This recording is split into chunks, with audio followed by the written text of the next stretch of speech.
आज तक रेडियो सुनता है सारा जहां।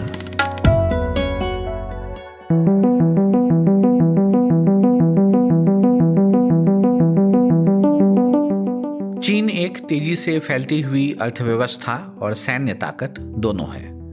अगर दुनिया भर के देशों की बात करें तो सेकेंड वर्ल्ड वॉर के बाद जहां अधिकतर देश आकार में छोटे हुए हैं, तो वहीं चीन ने अपने बाउंड्री का विस्तार किया है। चीन आकार में बड़ा हुआ है। पाकिस्तान में चीन का दखल, भारत के साथ उसकी हालिया तनातनी, नेपाल में उसका दखल और छोटे पड़ोसी देशों के साथ अलग अलग मुद्दे पर विवाद चाइना के लिए कोई नई बात नहीं है। लेकिन डोकलाम और लद्दाख के विवाद और झड़प के समय भारत ने जिस तरह से चीन का मुकाबला किया, उसके बाद से चीन शॉक में है, क्योंकि उसने कभी ऐसे रिस्पॉन्स की उम्मीद नहीं की थी। चीन है, उससे जुड़े कई मसले हैं और इस पॉडकास्ट में बात होगी उन सारे मुद्दों पर जहां चीन का या तो दखल है या फिर वो ऐसी चाहत रखता है। नमस्कार, मैं हूं ऋतुराज और इस पूरे मसले पर बात करने के लिए मेरे साथ हैं हर्ष पंत। आप डायरेक्टर हैं studies and head of the strategic studies program के observer research foundation new Delhi में और इंटरनेशनल अफेयर्स और डिप्लोमेटिक इश्यूज को बारीकी से समझते हैं। स्वागत है sir. Thank you Ritu, thank you. बातचीत की शुरुआत भारत, चीन और नेपाल से करते हैं सर। नेपाल में भारत और चीन के बीच जो रसाकसी चल रही है वो किस ओर जा रहा है? भारत और चीन दोनों तरफ से हमने हाई प्रोफाइल दौरे देखे हैं हाल के समय में। यहाँ से क्या होगा? भारत नेपाल को खो देगा या चीन नेपाल को खो देगा? एक नई स्ट्रेटजी क्या होगी? देखिए, ये जो डिस्कशन है, डिबेट है, काफी दशकों से चल रहा है कि भारत और चीन के बीच का जो संबंध है वो किस तरह से थर्ड कंट्रीज में प्रोजेक्ट होते हैं, और नेपाल उसमें खासकर एक अहम भूमिका काफी सालों से निभा रहा है। मुझे ऐसा लगता है कि ये डिबेट न तो यहाँ पर खत्म होगी और ना इसका कोई कंक्लूजन निकलेगा, क्योंकि नेपाल में दो चीजें हैं। नेपाल दोनों ही भारत और चीन को अपने हितों के लिए इस्तेमाल करने में बड़ा सक्षम है। उसने ये दिखाया है पिछले कुछ सालों में कि दोनों देशों से, क्योंकि उसकी स्ट्रेटेजिक पोजीशन इतनी इंपॉर्टेंट है कि दोनों देश उसके साथ अपने रिश्ते महत्वपूर्ण स्ट्रॉन्ग चाहते हैं, तो नेपाल उस कॉन्टेक्स्ट में अपने हितों को बचाते हुए, अपने हितों को बढ़ाते हुए दोनों देशों के साथ अपनी भागीदारी को आगे बढ़ाने में सक्षम रहा है। तो मुझे नहीं लगता कि कोई एक ड्रामेटिक एक तरफ वो टिल्ट करेगा। दूसरी चीज, नेपाल की जो अंदरूनी राजनीति है उसका इम्पैक्ट पड़ता है उसके संबंधों में, जहां तक भारत और चीन का सवाल है। और अभी हमने देखा कि पहले बात होती थी कि भारत जो है वो इंटरफेयर करता है अंदरूनी मामलों में। अभी बड़ा इंटरेस्टिंग डेवलपमेंट ये रहा कि जो नेपाली प्रधानमंत्री ओली हैं, उन्होंने जो चाइनीज एम्बेसडर हैं वहां की, उनसे कहा कि आप हस्तक्षेप ना करें तो अच्छा होगा, ऐसा रिपोर्ट्स में आया। तो कहीं पर मुझे ऐसा लग रहा है कि दोनों ही देश, भारत तो वहां पर अंदरूनी राजनीति का हिस्सा काफी समय से है, लेकिन चीन भी अब बनता जा रहा है, और जो वहां के राजनीतिक दल हैं वो इसका इस्तेमाल करते हैं अपने हितों के लिए। तो ओली साहब ने काफी इफेक्टिवली इसको प्रोजेक्ट करने, पिछले इस साल अगर आप देखें तो उन्होंने पहले भारत का इस्तेमाल किया, अपने आप को स्ट्रॉन्ग एक नेशनलिस्ट क्रेडेंशियल देने में, मैप बदल दिए, बाउंड्री का विवाद को एक नई तर्ज दे दी। अब उनकी स्थिति थोड़ी सी डिफरेंट हो रही है, तो वो चीन के साथ सामने खड़े रहकर एक अपने नेशनलिस्ट क्रेडेंशियल्स को बढ़ाने की कोशिश कर रहे हैं। तो मुझे लगता है ये भी चलता रहेगा। इसका कोई एक एंड गेम नहीं है, लेकिन ये है कि दोनों ही देशों को, भारत को खासकर, इस बात का ख्याल रखना पड़ेगा कि नेपाल के सामने अब चीन भी एक विकल्प है। पहले नहीं हुआ करता था उस लेवल का, लेकिन अब है। और भारत को कैसे अपने संबंधों को नेपाल के साथ आगे बढ़ाना है, इसमें जो चीन का फैक्टर है उसको नजर में रखकर आगे की कार्रवाई करनी पड़ेगी, और मुझे लगता है वो कर रहे हैं। जैसे कि अभी फॉरेन सेक्रेटरी का दौरा हुआ, जिसका आपने भी जिक्र किया था। बड़ा इंपॉर्टेंट दौरा रहा। फिर हमारे आर्मी चीफ भी वहां गए थे। तो दोनों ही तरफ ये कहने की कोशिश कर रहे हैं कि ये बताने की कोशिश कर रहे हैं कि नेपाल हमारे लिए बहुत बहुत इम्पोर्टेंट एक न सिर्फ पार्टनर है बल्कि नेबर है हमारा, और रोटी बेटी का रिश्ता जैसे है। तो उसके हिसाब से अगर आगे हमारे संबंध एक लेवल पर बने रहें तो वो दोनों ही देशों के लिए अच्छा होगा। ठीक है। अगला सवाल जो है सर वो गिलगित बल्तिस्तान को लेकर है। पाकिस्तान ने उसे एक नया प्रोविंस बनाने की ओर कदम बढ़ाया है। इससे भारत का नुकसान, चीन का फायदा और पाक की मजबूरी समझना चाहेंगे। जी देखिए, ये जो भी गिलगित बल्तिस्तान में एक तरफ तो पाकिस्तान जो करने की कोशिश कर रहा है, जैसा आपने कहा, उसके पास कोई और विकल्प नहीं है, क्योंकि भारत ने भी जो दाव कश्मीर में और लद्दाख में खेला था पिछले साल, उसका इम्पैक्ट हमको चारों तरफ देखने को मिल रहा है कि किस तरह से चीन ने लद्दाख को बड़ा सेंसिटिवली ले लिया है, और उसके साथ चीन के अपने विकल्प जो हैं वो कमजोर होते थोड़े नजर आ रहे हैं। पाकिस्तान के सामने भी ये समस्या है कि अगर वो ये नहीं करता है तो किस तरह से वो अपनी जो सॉवरेंटी है, जिसको वो रीअसर्ट करना चाहता है, वो कर पाएगा। और इसमें जो चीन और पाकिस्तान दोनों का जो मिला हुआ जो एंगल है वो भी इम्पोर्टेंट है, क्योंकि चीन बार बार ये बात पाकिस्तान की तरफ, पाकिस्तान को इशारा कर रहा है कि चीन के जो हित हैं पाकिस्तान में वो कमजोर नहीं पड़ने चाहिए, और उनको लेकर जो भी कार्यवाही पाकिस्तान को करनी है वो पाकिस्तान करे। तो मुझे लगता है इसमें जो वहाँ की ज्योग्राफिकल जो इश्यूज हैं वो निकल कर आ रहे हैं, और एक तरह से पाकिस्तान जो अब तक करने से झिझक रहा था वो अब उसको करने के अलावा ऐसा लग रहा है कि उसके पास कोई और विकल्प नहीं है। और कहीं पर ये देखिए, अभी तो ये हुआ है कि पाकिस्तान ने कोई क्लियर इसमें आंसर नहीं दिया है कि पाकिस्तान करेगा क्या वहां पर। पाकिस्तान ने एक तरह से एक अंदेशा जताया है, एक अपना व्यक्त किया है कि वो ऐसा करना चाह रहा है, और उसको जो प्रोविजनल अभी प्रोविंस स्टेटस जो उसने दिया है, वो मुझे लगता है उसका एक जो सबसे इम्पोर्टेंट एंगल ये है कि पाकिस्तान, क्योंकि भारत उसको जम्मू कश्मीर का हिस्सा जैसा कि 1947 में था उसको मानता रहा है, पाकिस्तान को अब ऐसा लग रहा है कि क्योंकि भारत का जो कंट्रोल है पिछले साल से और तगड़ा होता जा रहा है, जो भारत के एडमिनिस्ट्रेट कश्मीर का हिस्सा है उसमें, उसका इम्पैक्ट इस रीजन पर ना पड़े, उसका इम्पैक्ट और जो वहां पर परेशानियां जो पाकिस्तान ऑलरेडी झेल रहा है उसका इम्पैक्ट इस पे ना पड़े, उसके चलते उसे एक प्रीएम्प्टिव मूव की तरह उसने इसको लिया है।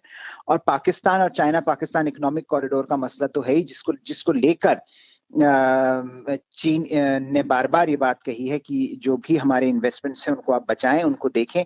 तो कहीं पर वो जो एक बड़ा मुद्दा है, पाकिस्तान की मजबूरी कि भारत आगे बढ़ रहा है, कंट्रोल असर्ट कर रहा है, और उसका इम्पैक्ट क्या होगा गिलगित बाल्टिस्तान में, जहां पर ऑलरेडी नवंबर 1 को तो हर साल उसको इंडिपेंडेंस डे के लिए मनाते हैं, तो वहां पर उस समय उसको प्रोविंशियल स्टेटस देना एक बड़ा मैसेज है। दूसरा, और चीन का जो प्रेशर है कि जो उसके इन्वेस्टमेंट्स हैं, जो उसका कॉरिडोर है, जो इतना बड़ा इन्वेस्टमेंट वो लेकर आ रहा है, उसके लिए उसको आयरन क्लैड गारंटीज चाहिए, और एक तरह से जो पाकिस्तान है वो ये देने में अभी तक सक्षम नहीं रहा है।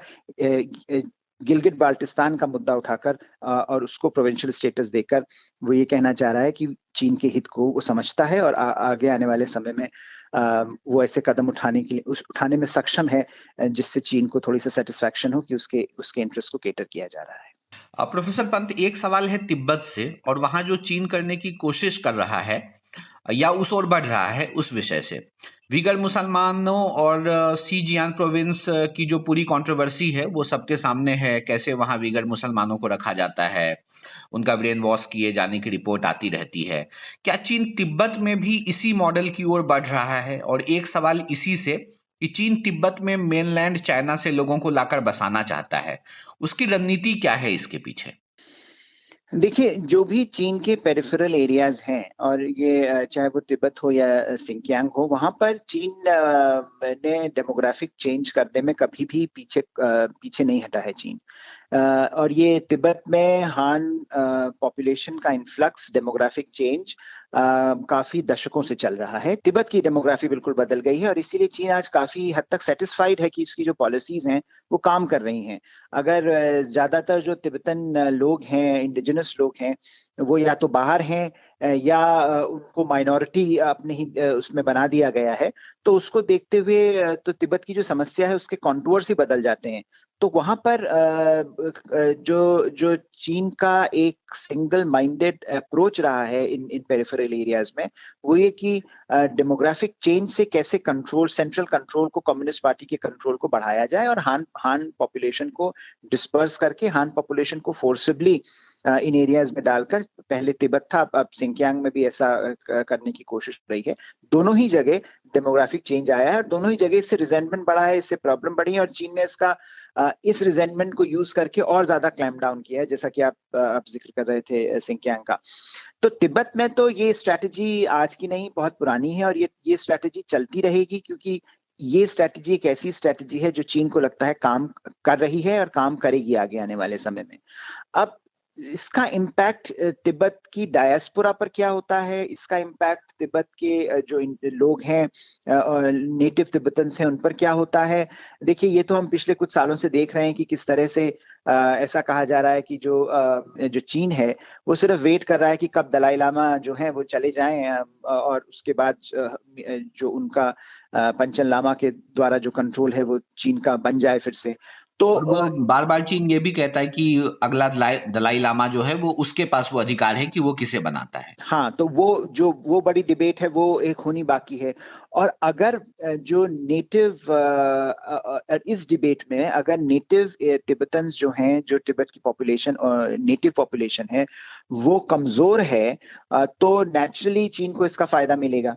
तो मुझे लगता है चीन इस समय तिब्बत का, जहां तक सवाल है, और दुनिया भर में तिब्बत के संदर्भ में सिंपैथी तो लोगों को है और देशों को है, लेकिन कोई भारत भी ये नहीं कहता कि वो तिब्बत की इंडिपेंडेंस को सपोर्ट करता है। और इनफैक्ट दलाई लामा ने ये बात कही कि वो इंडिपेंडेंस नहीं चाहते, वो ऑटोनॉमी चाहते हैं। लेकिन सवाल ये है कि चीन ऑटोनॉमी भी देने को तैयार नहीं है, लिमिटेड ऑटोनॉमी भी अपने जो प्रोविंसेस है उनको देने को तैयार नहीं है। और उसमें उसने जो डेमोग्राफिक मॉडल का इस्तेमाल किया है, उसको देखते हुए मुझे लगता है ये जो तिब्बत की समस्या है, जहां तक चीन का पर्सपेक्टिव है, उसके हिसाब से चीन का ये मानना है कि वो डेमोग्राफिक चेंज से, पॉपुलेशन चेंज से, पॉपुलेशन मूवमेंट से इसको कंट्रोल कर सकता है और कंट्रोल करने में सफल रहा है। तो मुझे नहीं लगता कि ये पॉलिसी उसकी चेंज होने वाली है। लेकिन ये है कि तिब्बत और सिंकियांग और जो उसके फ्रंटियर एरियाज हैं, उसमें जिस तरह का ऑपरेशन, सप्रेशन और ह्यूमन राइट्स वायलेशंस चीन ने किए हैं, वो वेल डॉक्यूमेंटेड है, ओपन है। लेकिन सवाल ये है कि कौन इन मुद्दों को कौन उठा रहा है। और मुझे नहीं लगता कि दुनिया में ऐसा, हालांकि ट्रंप साहब ने भी उठाया और बाइडेन, ये उम्मीद की जा रही है कि बाइडेन एडमिनिस्ट्रेशन भी उठाएंगे। लेकिन क्योंकि चीन इतना बड़ा एक्टर बन गया है, इकोनॉमिकली इतना पावरफुल है, पॉलिटिकली, डिप्लोमेटिकली इतना पावरफुल है, लेवरेज बहुत कम है दूसरे देशों की कि वो इस प्रोसेस को इन्फ्लुएंस कर पाए और खासकर चीन की जो अपनी अंदरूनी पॉलिसीज हैं उनको चेंज कर पाए। तो मुझे लगता है इसके लिए, ये बाहर के देशों के लिए इसको चेंज करना, इस पॉलिसीज को चेंज करना बहुत ही मुश्किल काम है। ठीक है, अब सर तिब्बत तक आ ही गए हैं तो बॉर्डर और एलएसी की बात कर लेते हैं। वहां पर जो चाइनीज अग्रेशन या प्रेशर आप कहिए वो है, उसकी असल वजह क्या है और भारत की सिक्योरिटी के लिए ये कितना बड़ा थ्रेट है?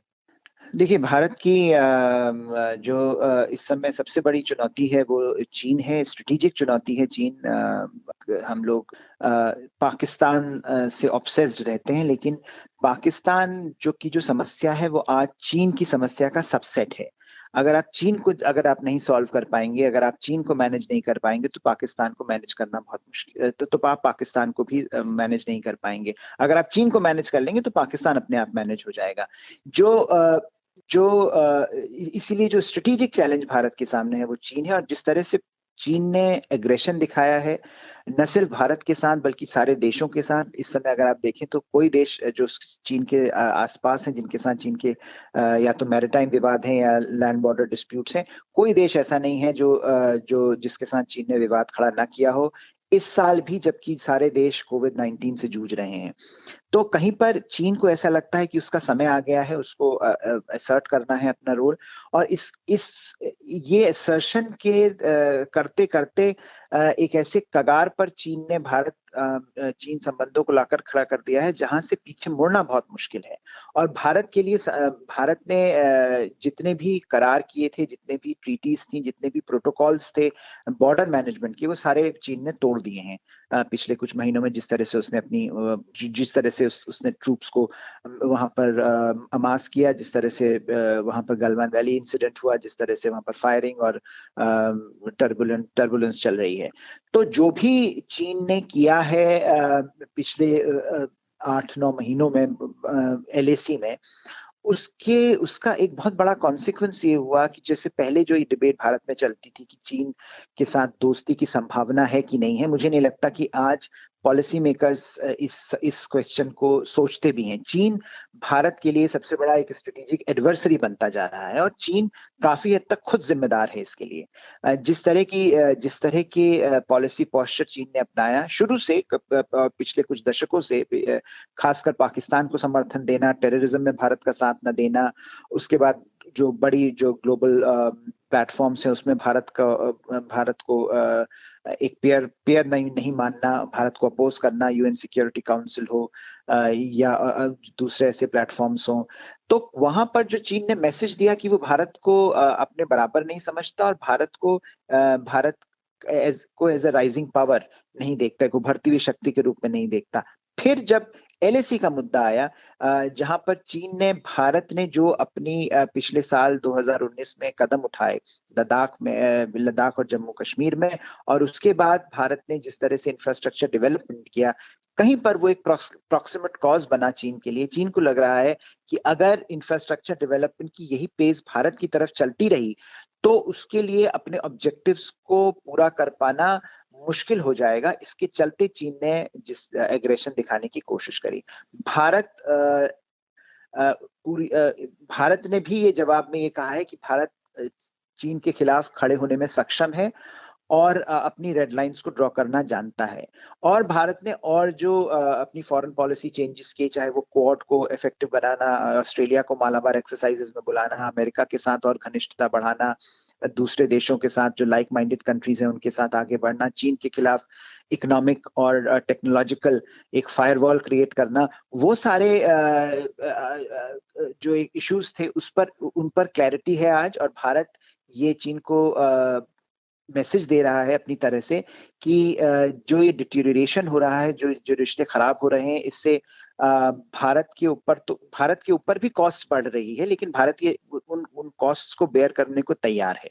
तो मुझे लगता है कि जो आगे की ट्रैजेक्टरी है वो काफी हद तक चीन पर निर्भर करती है कि चीन क्या चाहता है। चीन ये चाहता है कि भारत एक परमानेंट एडवर्सरी बन जाए, या चीन ये चाहेगा कि भारत एक नेबर की तरह रहे, एक पड़ोसी देश की तरह रहे, जिसके साथ आप पूरी तरह मित्रता न भी हो लेकिन ओकेजनल कोऑपरेशन की पॉसिबिलिटी बनी रहे, जो पहले किसी हद तक जिस तरह की एंगेजमेंट होती थी दोनों देशों के बीच में, वो किसी हद तक संभावना बनी रहती थी। आज चीन ने जिस तरह से LAC पर एक्टिविटी करी है, उससे वो संभावना को खत्म कर दिया है। ठीक है, शी जिनपिंग की बात करते हैं सर, और उनके अंदर जो अग्रेशन है उसकी। 2012 में आए, अगले साल वो प्रेसिडेंट बन गए।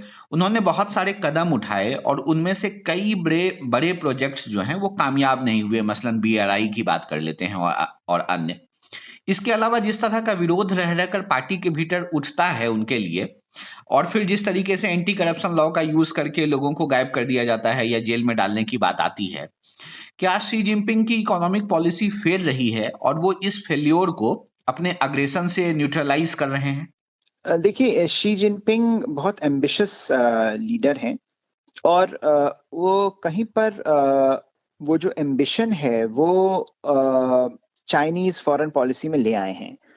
तो जो मुझे ऐसा लग रहा है कि और जो जिसकी संभावना काफी बढ़ रही है, जिस तरह के एनालिसिस चीन के अंदर से निकल कर आ रहे हैं, कि उन्होंने चीन की फॉरेन पॉलिसी को बहुत ज्यादा एम्बिशियस बना दिया है और अंदरूनी जो हालात हैं वो उसको सपोर्ट नहीं कर पा रहे हैं। तो जब ऐसे ऐसे हालात बनते हैं किसी भी अथॉरिटेरियन स्टेट में, तो उसमें जो जो नेतृत्व होता है उसके पास एक ऑप्शन ये होता है कि वो किस तरह से ये जो समस्याएं इनको एक्सटर्नलाइज करे, बाहर की तरफ केंद्रित करे। और इसीलिए जो बहुत सारे क्राइसिस क्रिएट हो रहे हैं, आप देखिए कितने क्राइसिस शी जिनपिंग ने क्रिएट किया। अमेरिका के साथ ट्रेड वॉर है, ताइवान के साथ क्राइसिस है, हांगकांग में प्रॉब्लम है, आसियान देशों के साथ साउथ चाइना सी में प्रॉब्लम है, और हिंदुस्तान के साथ एलएसी की समस्या तो बनी हुई है। तो वो जो सारी समस्याएं हैं वो शी जिनपिंग कहीं पर ये दिखाने की कोशिश कर रहे हैं कि वो एक बड़े इम्पोर्टेंट एक ग्लोबल लीडर हैं जो इतने सारे क्राइसिस से चीन के लोगों को बचा रहे हैं। और भी कहीं पर कोशिश है कि जो अंदरूनी समस्याएं हैं वो चीन के जो ग्लोबल पावर अप्रोच है उस पर कोई सवालिया निशान न खड़े करें।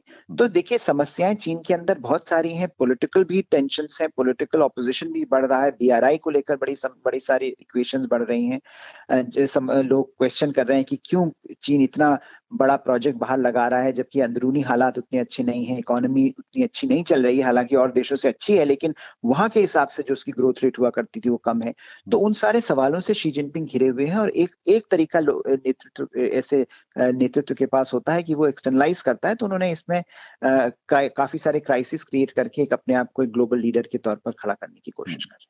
कोविड का समय है सर, एक सवाल कोविड से भी है हमारे पास कि कोविड और उसके बाद के जो हालात हैं, चीन के आइसोलेशन की बात हुई दुनिया भर में। क्या चाइना वाकई आइसोलेट हो रहा है? क्या ये पॉसिबल होता हुआ दिख रहा है, या चीन को कुछ हद तक सीमित तो किया जा सकता है लेकिन आइसोलेशन जो है वो अब पॉसिबल नहीं है इस देश का?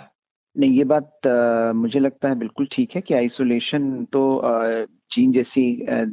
चीन तो बहुत बड़ा देश है, उसका आइसोलेशन पॉसिबल नहीं है।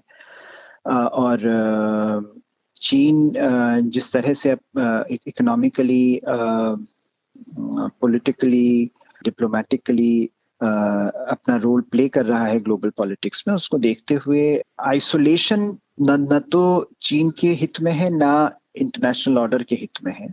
लेकिन मुझे ऐसा लगता है कि कहीं पर जो बड़ी समस्याएं हैं उसमें सब में चीन की भागीदारी बहुत जरूरी भी है।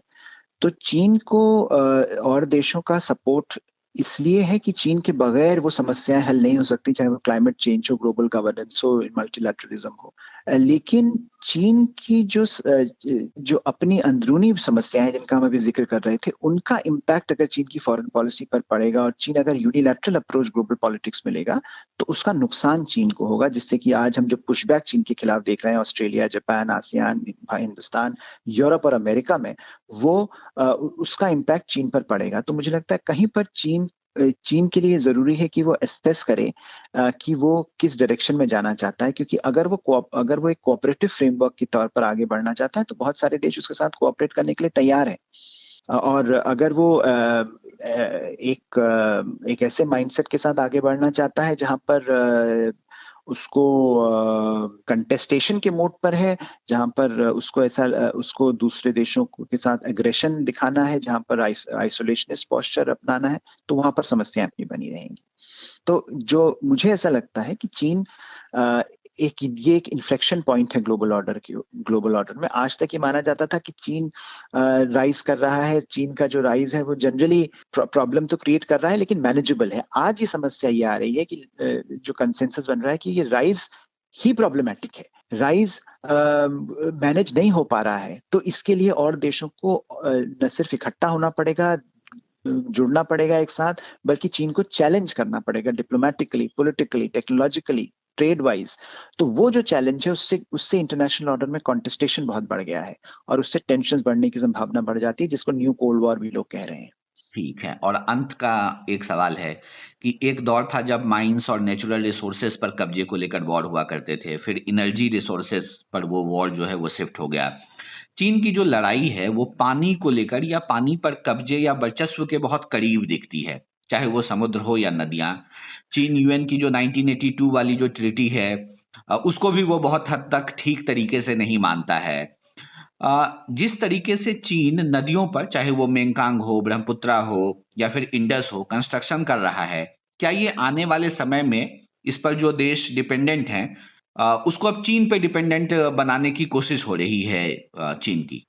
हाँ, देखिए ये बहुत बड़ी समस्या हो सकती है आगे आने वाले समय में, क्योंकि चीन के सामने भी डोमेस्टिकली बहुत बड़ा चैलेंज है कि वो उसके जो बहुत बड़ा एरिया, उसका जो टेरिटरी है, वो जो ड्राई है, उसको कैसे वो हाइड्रेट करे। तो उसका एक सोल्यूशन चीन ने ये निकाला है कि वो बड़े-बड़े डैम्स बना रहा है, बड़े-बड़े जो अपनी रिवर्स हैं उनको डैम कर रहा है और उनका वाटर डाइवर्ट कर रहा है उन एरियाज पर। लेकिन उससे जो लोअर राइपेरियन स्टेट्स हैं, जो और देश हैं जो उस पानी पर डिपेंड करते हैं, उनके लिए समस्याएं खड़ी हो रही हैं। जिसका आपने जिक्र किया, ब्रह्मपुत्रा पर 11 डैम्स बना चुका है, और ये जो लेटेस्ट अभी डैम की बात हो रही है जो 30 किलोमीटर अरुणाचल प्रदेश से बनने वाला है। तो कहीं पर चीन का ये जो अप्रोच है जिसमें कि दूसरे देशों के साथ एक कोऑपरेटिव पॉलिसी बनाने के बजाय एक यूनिलैटरल असेसमेंट अपने हितों का करने वाला जो अप्रोच है, इससे समस्याएं बहुत बड़ी क्रिएट हो रही हैं। और मुझे लगता है चीन का ये जो अप्रोच है कि वाटर को एक स्ट्रेटेजिक वेपन के तौर पर इस्तेमाल किया जाए, ये बहुत शॉर्ट टर्म है, क्योंकि इसके कॉन्सिक्वेंसेस रीजनल तो होंगे लेकिन रीजनल से ज्यादा ग्लोबल हो सकते हैं, क्योंकि अगर वाटर इतना बड़ा इशू बन जाएगा तो आगे आने वाले समय में चीन के खिलाफ जो और देश हैं वो भी ऐसे कदम उठा सकते हैं, और देश, और इसका इम्पैक्ट जो लार्जर वाटर कोऑपरेटिव फ्रेमवर्क है, कोऑपरेशन फ्रेमवर्क है ग्लोबली, उस पर पड़ सकता है। तो चीन, ये जो चीन कर रहा है, इससे चीन की जो छवि बनती है एक ऑलमोस्ट एज अ रोग स्टेट। हम ये शब्द जनरली पाकिस्तान के लिए इस्तेमाल किया जाता है, कंट्री जो मेन स्ट्रीम में नहीं होती उनके लिए इस्तेमाल किया जाता है। पर अगर आप आज देखें, चीन कोई भी ऐसा इंटरनेशनल एग्रीमेंट नहीं है उसको मानने को तैयार नहीं होता जिसमें उसके हित शामिल ना हो, और ये बहुत ही शॉर्ट टर्म पॉलिसी अप्रोच है जिसका इम्पैक्ट चीन की छवि पर पड़ेगा, और इसका इम्पैक्ट पड़ेगा कि दूसरे देश चीन के साथ इंगेज करने में और उनको परेशानी आएगी, और चीन को आइसोलेशन का सामना करना पड़ सकता है, जिसका हम जिक्र कर रहे थे कि आइसोलेशनिज्म अपने आप आ जाएगा अगर ऐसी पॉलिसी चीन अपनाता रहा तो। शुक्रिया सर, अपना समय देने के लिए। थैंक यू रेदू। हमने इस पॉडकास्ट में चीन और यहाँ से निकलते जो भी सवाल हैं उन सब पर बात की और विस्तार से बात की। उम्मीद है चीन के इर्द गिर्द जो भी सवाल बीते कुछ समय में उठे हैं या उठ रहे हैं, उनमें से बहुत सारे सवालों को समझने में आपको मदद मिली होगी इस पॉडकास्ट को सुनने के बाद। कैसा लगा आपको हमारा यह पॉडकास्ट? कोई सुझाव हो या कोई शिकायत तो लिख भेजिए हमें। हमारा ईमेल पता वही है radio@aajtak.com। एक बार फिर दोहराता हूँ, radio@aajtak.com। शुक्रिया।